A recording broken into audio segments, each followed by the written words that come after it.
Well, I had started working at Paramount in 1980, and I did a series, The Powers of Matthew Starr, vaguely science fiction. They liked my work and they wanted to keep me there. I did the last 20 shows of Happy Days, for instance. I did a show called Webster. I did innumerable pilots and a lot of stuff that they just threw at me to keep me on the lot. I knew they were going to do a new Star Trek pilot. There was no immediate talk about turning it into a series. Mike Schoenbrunn, who was the head of production and television at Paramount, called me into his office and said, "I want you to meet Gene Roddenberry. I've got a problem I think you can solve for me." Grudgingly, I say that looking back on it because I was pretty sure I didn't want to do it until I met Gene Roddenberry. And just a few hours of conversation with him and I was hooked. The man said all the kinds of things that I believed that ought to be said. He was a humanist, a man that really believed that the future could be other than death and destruction, that the future could be everybody reaching his or her potential, no racism, no prejudice, no religious strife, no ethnic cleansing, all the kind of things that you would hope a utopia would be. The show wasn't just about the hardware, the intellectual content of basic philosophy of humanism.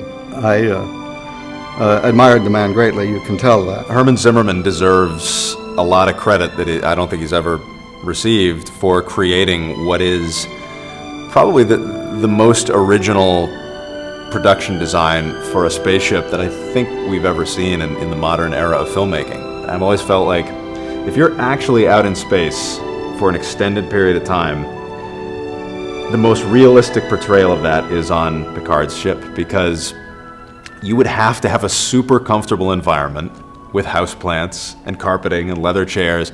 You would have to have a really, really comfortable place to live or you would go insane.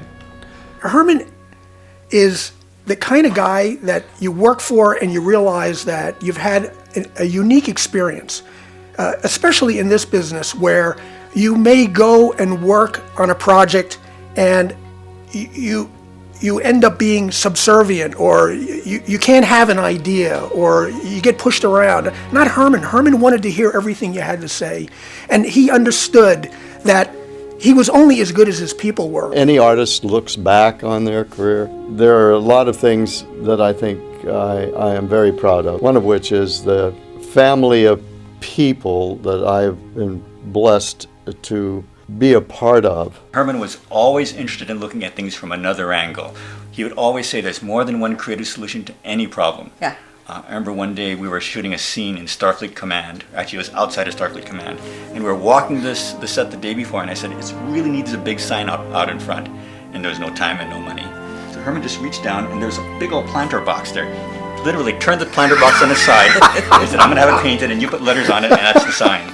A production designer doesn't do anything by himself. He pretty much tells people what to do, comes up with solutions to problems based on the script always, and just learning as you go. It's not a career you can take 4-year college course and do an internship and know everything you need to know. And you're always learning, and you're always challenged. You're always at the bottom of the rung, the ladder. A Life Achievement Award, I feel like he changed all of our lives. I mean, that's kind of the way that I feel when I think of Life Achievement Award. So Herman, thank you. And thank you for introducing me to my husband. He was there from the beginning, and what a gracious man. No ego, a shame. I still say it's criminal. I don't think he ever won an Emmy, and I don't know how many times he got nominated, but not enough. Just a gentleman, so creative, so smart, and again, so unassuming. Proud of the work, proud of the art of the work. Herman is just the greatest guy. I just dearly, dearly loved him. Herman, we didn't work together that long. We just did 600 odd television shows and 4 feature films. I don't think there's anybody I've spent more time with than you, Herman, and every minute of it was a delight. You're the best. Nobody could say that I really worked for a living.